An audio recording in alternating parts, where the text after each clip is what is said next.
الحمدللہ ہر طرح کی تعریف اللہ کے لیے ہے، جس نے ہمارے اوپر اپنی نعمت کو پورا کیا، اپنی شریعت کے ذریعے احسان کیا اور ہمارے اوپر اپنے کرم اور احسان کو نچھاور فرمایا۔ میں اس پاک ذات کی حمد بیان کرتا ہوں، اس کا شکر ادا کرتا ہوں، اس کی ثنا اور عظمت بیان کرتا ہوں۔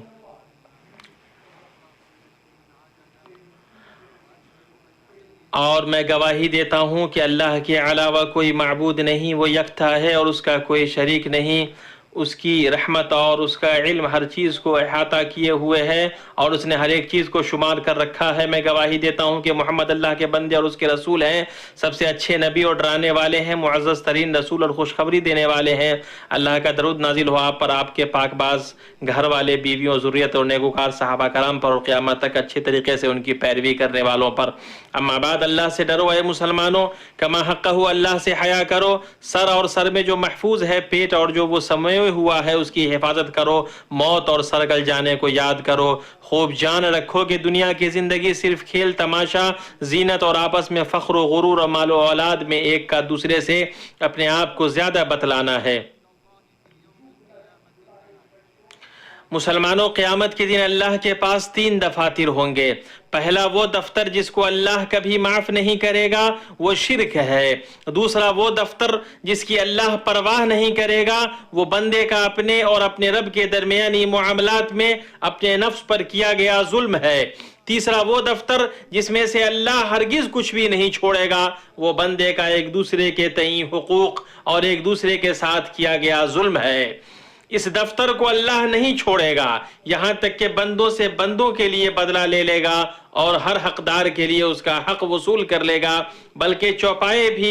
اللہ انہیں مٹی میں تبدیل نہیں کرے گا یہاں تک کہ بغیر سینگ والی بکری کو سینگ والی بکری سے بدلہ نہ دلا دے گا۔ یہ بڑی چیز ہے جس سے سچا مسلمان ڈرتا ہے اور حریص رہتا ہے کہ بندے کے حقوق سے اس دنیا میں ہی چھٹکارا حاصل کر لے اور اس دنیا سے اس حال میں جائے کہ لوگوں کے حقوق اور عزت و آبرو سے اس کی پیٹھ ہلکی ہو، ان کے مال سے اس کا پیٹ خالی ہو۔ اس کے بعد حقوق العباد کے وہ بڑے معاملے جن میں بہت زیادہ ایک دوسرے کے ساتھ ظلم اور کوتاہی ہوتی ہے، وہ قرض اور قرض لینے کا معاملہ ہے۔ یہ وہ مسئلہ ہے جو مسلم اور دوسرے معاشرے میں پھیل گیا ہے اور عام ہو گیا ہے۔ بہت سارے لوگ ہمیں قرض دینے اور لینے والے ملتے ہیں۔ یہ ساری چیزیں ہم سے تقاضا کرتی ہیں کہ رہنمائی و ہدایت اور نصیحت و تذکیر کے ساتھ اس معاملے کا جائزہ لیں۔ بہت سارے لوگ قرض کا دروازہ کھول کر اپنی جانوں پر پریشان کن اسراف کرتے ہیں اور ایسے معاملے میں جلدی کرتے ہیں جس میں ان کو سنجیدہ ہونا چاہیے۔ قرض لینے دینے کی کارروائی کے آسان ہونے کی وجہ سے بعض لوگ بنا سوچے سمجھے اور قرض کے آداب و احکام کی شرعی معرفت جانے بغیر اس میں پیش قدمی کرتے ہیں اور اس سلسلے میں سستی برتتے ہیں، یہاں تک کہ وہ اپنے آپ کو ایسے قرضوں اور حقوق میں پھنسا لیتے ہیں جن سے وہ سلامتی اور عافیت میں تھے۔ مسلمان کے لیے ضروری ہے کہ وہ کوشش کرے کہ اس کے ذمے لوگوں کے مال اور ان کے حقوق کا بوجھ نہ ہو، اس لیے کہ بندے کے حقوق باہم بدلہ لینے، مخاصمت اور مطالبہ پر مبنی ہے۔ اگر کوئی بندہ دنیا میں محاسبہ سے نجات پا گیا تو آخرت میں عادل بادشاہ کے محاسبہ سے ہرگز نجات ہرگز نہیں بچ پائے گا۔ اللہ تعالیٰ ہر ظالم اور لوگوں کے حقوق میں کوتاہی برتنے والے سے ضرور بدلہ لے گا۔ ہر خائن کے لیے قیامت کے دن ایک جھنڈا بلند کیا جائے گا اور کہا جائے گا یہ فلاں کی فلاں کے ساتھ خیانت کا جھنڈا ہے۔ اللہ کے بندو، قرض کا معاملہ اللہ کے نزدیک بہت عظیم ہے۔ اللہ تعالیٰ نے اس تعلق سے قرآن میں سب سے لمبی آیت نازل کی ہے اور یہ آیت دین ہے جو سورہ بقرہ کے آخر میں ہے۔ نبی صلی اللہ علیہ وسلم سے ثابت ہے آپ قرض کی شدت، لوگوں کے جبر اور گناہ و تاوان سے بہت زیادہ اللہ کی پناہ مانگتے تھے۔ مسند احمد میں ثابت ہے کہ نبی صلی اللہ علیہ وسلم نے فرمایا، سبحان اللہ، قرض کے معاملے میں کتنی شدت آئی ہے، قسم ہے اس ذات کی جس کے ہاتھ میں میری جان ہے، اگر کوئی آدمی اللہ کے راستے میں قتل کیا گیا، پھر زندہ کیا گیا، پھر قتل کیا گیا، پھر زندہ کیا گیا، پھر قتل کیا گیا اور اس کے اوپر کوئی قرض ہو تو وہ جنت میں داخل نہیں ہوگا یہاں تک کہ اس کا قرض ادا نہ کر دیا جائے۔ مسند میں ہے کہ نبی صلی اللہ علیہ وسلم 2 دینار کے مقروض شخص کی نماز جنازہ سے رک گئے، یہاں تک کہ ابو قتادہ رضی اللہ عنہ نے اس کو ادا کرنے کی ضمانت لے لی۔ پھر جب ابو قتادہ نے اس قرض کو ادا کر دیا تو ان سے نبی صلی اللہ علیہ وسلم نے فرمایا، اب اس کی جلد ٹھنڈی ہوئی۔ ایک صحابی انتقال کر گئے اور ان کے ذمہ قرض تھا، تو نبی صلی اللہ علیہ وسلم نے ان کے بھائی سے فرمایا، تمہارا بھائی اپنے قرض کے ساتھ مقید ہے، اس کے قرض کو ادا کرو۔ ابو داؤد اور حاکم کے نزدیک ثابت ہے کہ نبی صلی اللہ علیہ وسلم نے فرمایا، جو مر گیا اور اس کے اوپر قرض ہے تو یہ دینار و درہم نہیں بلکہ یہ قرض نیکیوں اور برائیوں کی ہے۔ اللہ کے راستے میں شہید ہونے والے کا ہر گناہ سوائے قرض کے معاف کر دیا جائے گا، جیسا کہ صحیح مسلم میں ہے۔ مسلمانوں، شریعت نے قرض اور قرض لینے کے معاملے میں اتنی شدت اس لیے بڑھتی ہے تاکہ لوگوں کے مفادات کی حفاظت ہو سکے اور 5 مشہور ضرورتوں پر مبنی ان کے حقوق کا تحفظ ہو سکے، جن میں مال کا تحفظ بھی ہے۔ پھر تاکہ سماج کے افراد دوسروں کے یہاں گروی نہ ہو کہ ان کے ہاتھ ان کی گردنوں تک قرضوں سے بدے ہوئے ہو، اور اس میں سماج اور افراد پر جو برے اور منفی اثرات مرتب ہوتے ہیں وہ مخفی نہیں ہے۔ قرضدار خوف اور نفسیاتی عدم اطمینان کا شکار ہو جاتا ہے، خاص طور سے جب اس کی ملاقات قرض خواہ سے ہو اور قرض لوٹانے کا وقت آ گیا ہو، اور یہ نبی صلی اللہ علیہ وسلم کی اس قول کے مصداق ہے جو مسند میں ہے کہ تم اپنے نفس کو قرض سے نہ ڈراؤ، یعنی تم قرض نہ لو ورنہ تم اس کے انجام اور نتائج سے اپنے نفس کو ڈراؤ گے۔ بہی طور کہ قرضدار کبھی کبھی جھوٹ اور وعدہ خلافی کا سہارا لیتا ہے اور قرض خواہ کا سامنا کرنے سے بھاگتا ہے اور اپنی تنگ دستی ثابت کرنے کے لیے ہیلا اور دھوکہ سے کام لیتا ہے۔ صحیح بخاری میں ہے کہ نبی صلی اللہ علیہ وسلم نے فرمایا، آدمی جب قرض لیتا ہے تو جھوٹ بولتا ہے اور وعدہ کرتا ہے تو اس کی خلاف ورزی کرتا ہے، اس کی تنخواہ کا بڑا حصہ قرضوں میں صرف ہو جاتا ہے تو دوبارہ وہ قرض لینے کو مجبور ہو جاتا ہے اور یوں ہمیشہ قرض میں ہی پڑا رہتا ہے، اور اس میں اس کے نفس کی تذلیل ہے، اور مومن کے لیے مناسب نہیں کہ وہ اپنے آپ کو ذلیل کرے۔ بہت سارے قرضدار ایسے ہیں جو غم و الم اور اضطراب کے شکار ہو جاتے ہیں، کچھ بیمار پڑ جاتے ہیں، کچھ صحت کو کھو دیتے ہیں، ان کا دماغ قرض اور اس کی پریشانیوں اور لوگوں کے مطالبات میں گھرے رہنے کی وجہ سے کبھی کبھی ان سے اطاعت اور نیکیوں کے اعمال بھی فوت ہو جاتے ہیں۔ بعض سلف نے کہا، کسی بھی دل میں قرض کا غم نہیں آتا ہے مگر اس سے عقل کا اتنا حصہ نکل جاتا ہے جو کبھی نہیں لوٹتا ہے۔ قرض رات میں غم اور دن میں ذلت ہے، اور اصل غم تو قرض کا ہی غم ہے۔ حضرت عمر رضی اللہ عنہ کا قول ہے، تم قرض سے بچو اس لیے کہ اس کا آغاز غم اور انجام لڑائی ہے۔ قرض کے لڑائی ہونے کی وجہ یہ ہے کہ لوگوں کے قرضوں میں کوتاہی برتنا قطع تعلق، قطع رحمی اور قرابت داروں اور دوستوں کے درمیان جھگڑے کے اہم اسباب میں سے ہے۔ بسا اوقات معاملہ کی شکایت کورٹ تک پہنچ جاتی ہے جو آدمی کو شدید پریشانی اور گہری نفسیاتی تکلیف میں ڈال دیتی ہے۔ مسلمان کے لیے ضروری ہے کہ وہ لوگوں کے مالوں سے بچے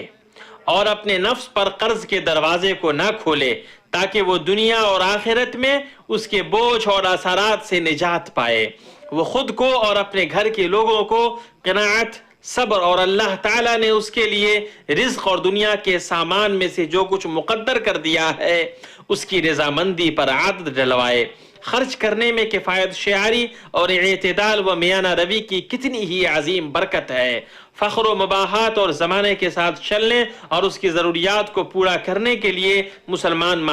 مال کو خرچ کرنے میں اسراف اور فضول خرچی کی آفت سے بچے، کیونکہ اس میں کوئی فائدہ نہیں ہے، اس لیے کہ یہی چیز قرض میں پڑنے کے پھیلے ہوئے عام برے اسباب میں سے ہے۔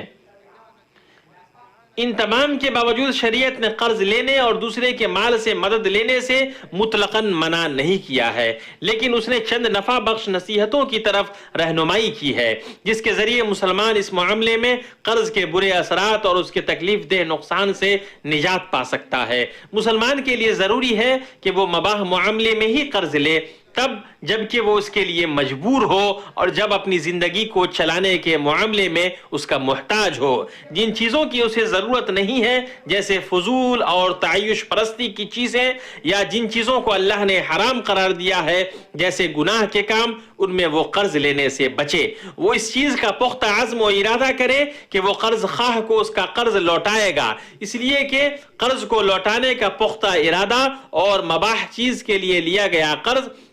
قرض دار کے لیے اللہ تعالیٰ کی مدد کے اہم اسباب میں سے ہے۔ جیسا کہ ابن ماجہ کی روایت ہے، نبی صلی اللہ علیہ وسلم نے فرمایا اللہ تعالیٰ قرض دار کے ساتھ ہے یہاں تک کہ وہ اپنا قرض چکا دے، تب تک جب تک کہ وہ قرض اس معاملے میں نہ ہو جس کو اللہ ناپسند کرتا ہے۔ اسی طرح نبی صلی اللہ علیہ وسلم نے فرمایا کوئی ایسا آدمی نہیں ہے جو قرض لیتا ہے اور اللہ تعالیٰ اس کی طرف سے یہ بات جان رہا ہوتا ہے کہ وہ اپنا قرض ادا کرنا چاہتا ہے تو اللہ اس کی طرف سے قرض ادا کر دیتا ہے۔ جب مسلمان قرض کے لیے مجبور ہو تو اسے چاہیے کہ وہ مباح طریقے سے قرض لے جس میں کوئی شبہ نہ ہو، دھوکہ نہ ہو اور سود کے لیے کوئی ہیلا بازی نہ ہو، اور جو حرام طریقے سے قرض لے گا تو اسے نہ لوٹانے کی توفیق ہوگی اور نہ اس کی مدد ہوگی، اور وہ ایسا ہی ہوگا جیسے کوئی آدمی گرمی کی شدت سے بچنے کے لیے آگ کی پناہ لے۔ قرض دار اور قرض خواہ دونوں کے لیے ضروری ہے کہ قرض کا معاہدہ بنا لے اور اس کو لکھ لے اور اس پر گواہ بنا لے، جیسا کہ اللہ نے آیت دین میں حکم دیا ہے۔ دونوں فریق قرض کو لکھنے میں حرج محسوس نہ کریں اور نہ اس کا معاہدہ بنانے میں اکتائیں، خواہ وہ قرض چھوٹا ہو یا بڑا، کیونکہ یہی اللہ کے نزدیک زیادہ عدل پرور، حق سے زیادہ قریب اور قابل اعتماد ہے۔ قرض دار کو میعاد مقرر پر قرض لوٹانے کا حریص ہونا چاہیے اور اپنی ذمہ داری سے بری ہونے کی جلد کوشش کرنی چاہیے۔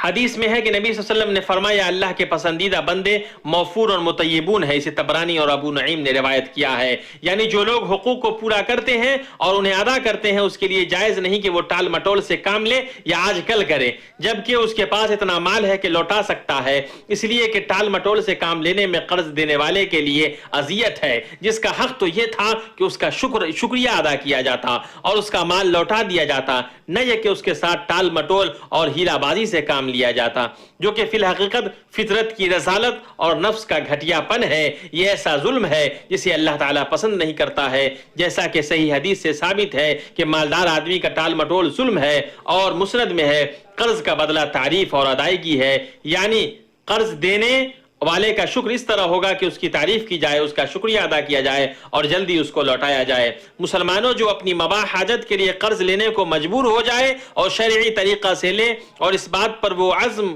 رکھے کہ وہ لوگوں کی حقوق لوٹائے گا تو اسے اللہ تبارک تعالیٰ کی جانب سے مدد اور توفیق کی خوشخبری ہو، اللہ اس کے ساتھ ہے یہاں تک کہ وہ اپنا قرض لوٹا دے۔ اسے چاہیے کہ وہ خوب استغفار کرے اور خوب دعا کرے کہ اللہ اس کے قرض ادا کرنے میں اس کی مدد کرے، اور اس عظیم دعا کو بار بار مانگے جسے اللہ کے رسول صلی اللہ علیہ وسلم نے حضرت علی بن ابی طالب رضی اللہ عنہ کو سکھلایا، جیسا کہ مسند میں ہے نبی صلی اللہ علیہ وسلم نے فرمایا کیا میں تمہیں ایسے کلمات نہ سکھاؤں کہ اگر تمہارے اوپر جبل سبیر کے مانند بھی قرض ہو تو اللہ تمہاری طرف سے ادا کر دے گا۔ کہو اللہم اکفنی بحلالک عن حرامک واغننی بفضلک عمن سواک، اے اللہ مجھے تو اپنے حلال کے ذریعے اپنے حرام سے بچا اور اپنے فضل سے بقیہ دوسرے لوگوں سے مجھے بے نیاز کر دے۔ رسول اکرم صلی اللہ علیہ وسلم نے مسلمانوں کو ترغیب دلائی کہ جب اس پر کوئی تنگی یا پریشانی نازل ہو تو اسے اللہ کے پاس اتارے تو اللہ تعالیٰ اسے اس کی طرف سے اٹھا لے گا۔ اللہ تعالیٰ غنی اور قادر ہے، بہت جلد اس کی پریشانی دور ہو جائے گی اور اللہ تعالیٰ کشادگی پیدا کر دے گا۔ ترمذی کی حدیث ہے نبی صلی اللہ علیہ وسلم نے فرمایا جس پر فاقہ اترا اور اس نے اسے لوگوں کے پاس اتار دیا تو اس کا فاقہ دور نہیں ہوگا، اور جس پر فاقہ اترا اور اس نے اسے اللہ تعالیٰ کے پاس اتارا تو اللہ تعالیٰ اس کو جلد یا بدیر رزق عطا فرمائے گا۔ قرض دار کے لیے ضروری ہے کہ وہ اپنی معیشت کی تدبیر کرے اور اپنے خرچ میں اعتدال سے کام لے،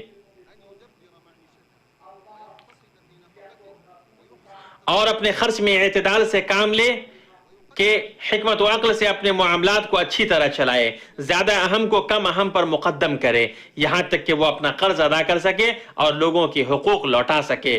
صحیح بخاری میں ہے نبی صلی اللہ علیہ وسلم نے فرمایا جس نے لوگوں کے مال اس کو ادا کرنے کی نیت سے لیا اللہ تعالیٰ اس کی طرف سے اس کو ادا کر دیتا ہے، اور جو لوگوں کے مال ضائع کرنے کے ارادے سے لے تو اللہ تعالیٰ اس کو ضائع کر دیتا ہے۔ اللہ تعالیٰ مجھے اور آپ کو قرآن کریم میں برکت عطا فرمائے، ہم لوگوں کو اس کی آیات و حکمت سے فائدہ پہنچائے۔ میں اپنی بات یہ کہتا ہوں اور عظمت والے رب سے اپنے لیے اور آپ کے لیے اور تمام مسلمانوں کے لیے ہر طرح کے گناہ سے مغفرت طلب کرتا ہوں۔ آپ بھی مغفرت طلب کیجئے، بے شک وہ معاف کرنے والا غفور الرحیم ہے۔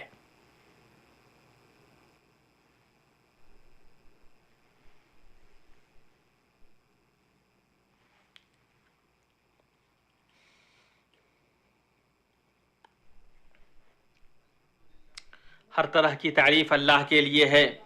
جس نے قرآن نازل کیا اور اس کو سکھلایا، انسان کو پیدا کیا، عقل سے مشرف کیا، بیان سے اسے فوقیت دی، اسے قلم کے ذریعے سکھلایا۔ میں درود و سلام بھیجتا ہوں ملت کے رسول، نبی ملحمہ اور شفیع امت پر، ان کی بیویوں پر، ان کے آل اصحاب اور ان کی اتباع کرنے والوں پر۔ اما بعد، اے مسلمانوں، شریعت اسلامیہ کے محاسن میں وہ آداب اور احکام بھی ہیں جو انسانی حقوق اور ان کے اموال کے تحفظ کے لیے آئے ہیں۔ جیسا کہ اس نے قرض لینے والوں کو چند نفع بخش نصیحتیں کی ہیں تاکہ اللہ تعالیٰ اس میں برکت دے اور وہ اپنے قرض سے فائدہ اٹھا سکے، اسی طرح شریعت نے صاحب اقتدار وافر مال والوں کو اس بات پر ابھارا ہے کہ اللہ تعالیٰ کے فضل کو جو اس کے پاس ہے لوگوں سے نہ روکے۔ جب کوئی پریشان حال صاحب حاجت اس کے پاس قرض لینے کے لیے آئے، اس لیے کہ اللہ کے نزدیک لوگوں کی پریشانیوں کو دور کرنا، ان کو خوش کرنا اور ان کو نفع پہنچانا اللہ کی قربتوں میں سے ہے۔ اللہ تعالیٰ اس وقت تک بندے کی مدد کرتا ہے جب تک وہ اپنے بھائی کی مدد کرتا رہتا ہے، اور یہ سماجی باہمی دیکھ ریکھ اور تقوی و نیکی پر تعاون کی صورتوں میں سے ہے۔ قرض دینے والے کے لیے ضروری ہے کہ وہ محتاجوں کو قرض دینے میں حسن نیت رکھے اور اللہ کی خوشنودی کا ارادہ رکھے، ریا اور نمود کا نہیں۔ ہم تو تمہیں صرف اللہ تعالیٰ کی رضامندی کے لیے بلاتے ہیں، کھلاتے ہیں، نہ تم سے بدلہ چاہتے ہیں نہ شکر گزاری۔ قرض دینے والوں کے لیے ضروری ہے کہ وہ قرض دار کے تئیں صبر سے کام لے، اس پر احسان نہ جتائے اور نہ اس پر فخر کرے۔ مناسب یہ ہے کہ قرض داروں کو مہلت دے اور بار بار مطالبہ کر کے انہیں اذیت نہ پہنچائے، خاص طور سے جب اس کی طرف سے ٹال مٹول اور حیلہ بازی نہیں دیکھی جاتی ہو۔ اسی طرح قرض خواہ کے لیے بہتر ہے کہ وہ قرض دار کو مہلت دے جب وہ اپنی پریشانی اور ضرورت کی وجہ سے ان سے مہلت کا مطالبہ کریں۔ جب اس کا دل راضی ہو تو وہ ان سے قرض مانگنے میں ڈھیل سے کام لے یا معاف کر دے، تو یہی اصل میں احسان، فیاضی اور شرف ہے۔ صحیح مسلم کی روایت ہے، نبی صلی اللہ علیہ وسلم نے فرمایا، جس نے کسی تنگ حال کو مہلت دی اور اس میں جلد بازی نہیں مچائی یا معاف کر دیا تو اللہ تعالیٰ اس کو اس دن سایہ نصیب کرے گا جس دن اس کے سایہ کے علاوہ کوئی سایہ نصیب نہیں ہوگا۔ مسند احمد کی روایت میں نبی صلی اللہ علیہ وسلم نے فرمایا، جس نے تنگ حال کو مہلت دی تو ہر دن اس کے لیے اس کے بدلے صدقہ کی طرح ہے، اور دوسری روایت میں ہے کہ اس کا 2 گنا، یعنی جتنا اس نے مہلت دیا ہوگا یا معاف کر دیا ہوگا اس کے بقدر اس کے لیے ہر روز صدقہ ہے۔ صحیحین میں ہے کہ ایک آدمی لوگوں کو قرض دیا کرتا تھا، تو اس کے پاس جب کوئی پریشان حال آدمی آتا تو وہ اپنے نوکروں سے کہتا، ان سے درگزر کرو، شاید کہ اللہ بھی ہم سے آخرت میں درگزر کرے۔ آپ نے کہا تو اس نے اللہ تعالیٰ سے ملاقات کی، اللہ نے اس سے درگزر یعنی بخش دیا۔ شریعت نے اس پر ابھارا ہے کہ جو خوشحال اور اہل فضل ہیں وہ ان محتاجوں اور ضرورت مندوں کے قرض کو اپنی طرف سے ادا کر دیں جن کے قرض لوٹانے کا وقت مقرر آ گیا ہے اور وہ اپنا قرض ادا نہیں کر سکتے ہیں، اور جو اپنے قرضوں میں قید ہو کر رہ گئے ہیں، خواہ وہ اپنی زکوٰۃ سے یا کسی اور چیز سے اس کو ادا کریں۔ اللہ تعالیٰ نے مصارف زکوٰۃ میں سے مقروضوں کو بھی دینا بتلایا ہے، خاص طور سے جب قرض دار کوئی بیٹا یا باپ ہو، اس لیے کہ اگر کوئی والدین کی طرف سے، بیٹوں کی طرف سے، شوہر یا بیوی کسی ایک کی طرف سے قرضوں کی ادائیگی کرتا ہے تو اس کے لیے 2 اجر ہے، ایک قرابت اور صلہ رحمی کا اجر اور دوسرا پریشانی کو دور کرنے کا اجر۔ بیٹے اپنے والدین کے ساتھ چاہے جتنی بھلائی کر لیں وہ اس کا پورا شکر ادا نہیں کر سکتے ہیں اور نہ ان کا بدلہ دے سکتے ہیں۔ صحیح مسلم کی روایت ہے، بیٹا اپنے باپ کا بدلہ نہیں ادا کر سکتا ہے مگر یہ کہ وہ اس کو غلام کی حالت میں پائے اور خرید کر آزاد کر دے۔ بیہقی کے شعب الایمان میں ہے کہ عبداللہ بن عمر نے ایک آدمی کو دیکھا، وہ اپنی ماں کو اپنی پیٹھ پر اٹھا کر طواف کر رہا تھا۔ اس آدمی نے کہا، اے عبداللہ بن عمر، آپ کا کیا خیال ہے کہ میں نے اپنی ماں کا حق ادا کر دیا ہے؟ عبداللہ بن عمر نے فرمایا، تم نے ولادت کے وقت کی ایک آہ کا بھی بدلہ ابھی تک نہیں چکایا ہے۔ مسلمانوں، قرض خواہ کو چاہیے کہ لوگوں کو اس نے جتنا اصل مال قرض دیا ہے اس سے زیادہ کا مطالبہ نہ کرے، اس لیے کہ یہ جاہلیت کا سود ہے۔ قرض کی وجہ سے قرضدار سے کوئی بھی فائدہ لینے سے بچے، اس لیے کہ وہ اس مشہور قاعدے میں داخل ہو جاتا ہے کہ ہر قرض جو نفع کھینچے وہ سود ہے۔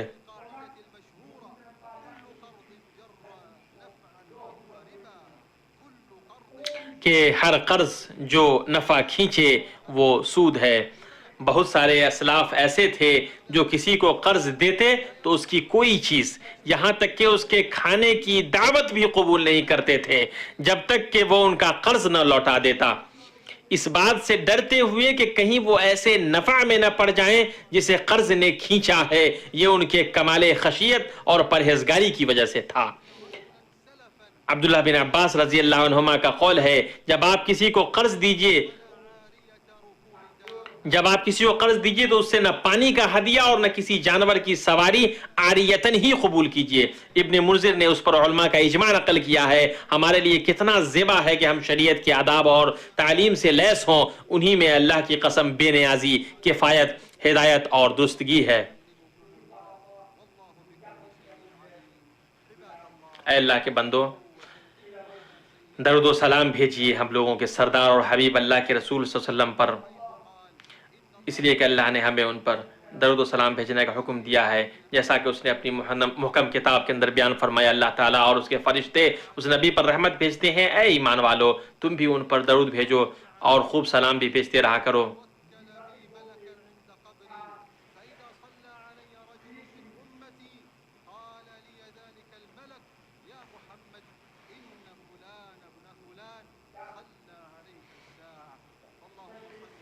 اے اللہ درود و سلام نازل ہو ہمارے نبی، حبیب، سردار اور ہمارے پیشوا محمد صلی اللہ علیہ وسلم پر،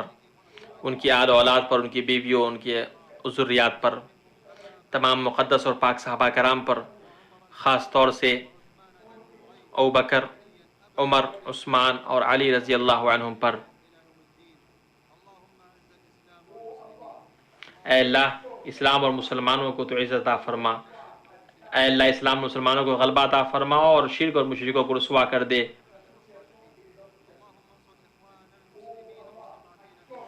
اے اللہ ہر جگہ کے کمزور مسلمانوں کی تو مدد فرمائے پرور عالمین۔ اے اللہ فلسطین کے مسلمانوں کی تو مدد فرما، اے اللہ شام کے مسلمانوں کی مدد فرما، یمن کے مسلمانوں کی مدد فرما۔ اے اللہ سرحدوں پر لڑنے والے مجاہد سپاہیوں کی تو مدد فرما۔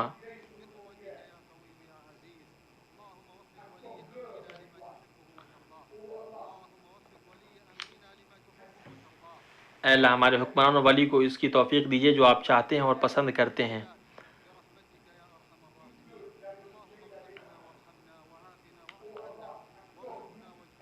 اے اللہ ہم پر رحم فرما اور ہمارے والدین کو معاف فرما، تمام مسلمان اور مرد اور عورتوں کو معاف فرما، زندہ اور مردہ تمام لوگوں کو معاف فرما۔